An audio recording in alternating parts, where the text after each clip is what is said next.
లోకేష్ ఈ పదం విడగొట్టుకోవాల. తన లా వెరింగించు. తనలా ఎరింగిందంటే భావం ఎత్తిపోతుంది.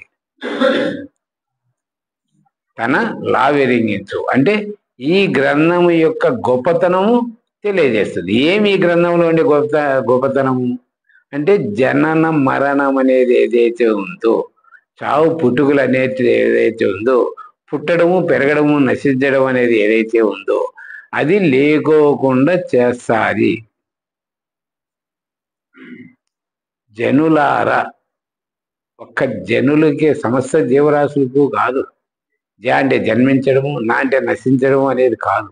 అది మరి అన్ని జీవరాశులు పుడతానే పెరుగుతానే, దానికంతా మోక్షం కావాలి కదా, జన్మరహిత మార్గం కావాలి కదా, దానికి కాదు.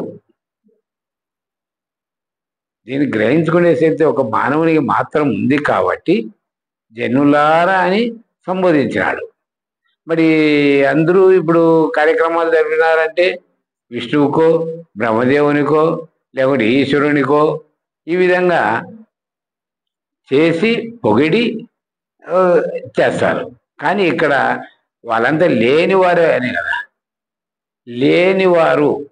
లేనివారే నీవు పెట్టుకున్న బ్రహ్మ విష్ణు మహేశ్వరులే కావున వాళ్ళను ఉదహరించుకోకుండా ఎత్తుకోవడంలోనే జనులారా అన్నాడు. ఓ మానవులారా అని సంబోధించుకుంటూ గ్రంథాన్ని ప్రారంభించినాడు.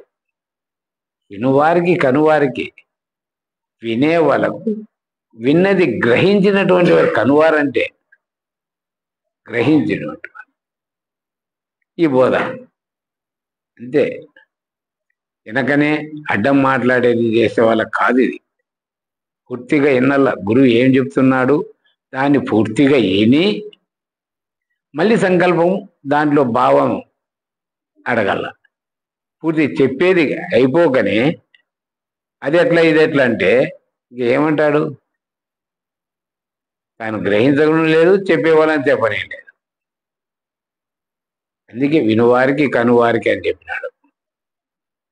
తనలా వెలిగించు, నీ యొక్క జన్మ రహస్యాన్ని తెలియజేస్తుంది ఈ కర్మ అనే పద్యం 31 లోనే ఎత్తుకున్నారు. ఇంకా యమలక్ష్మి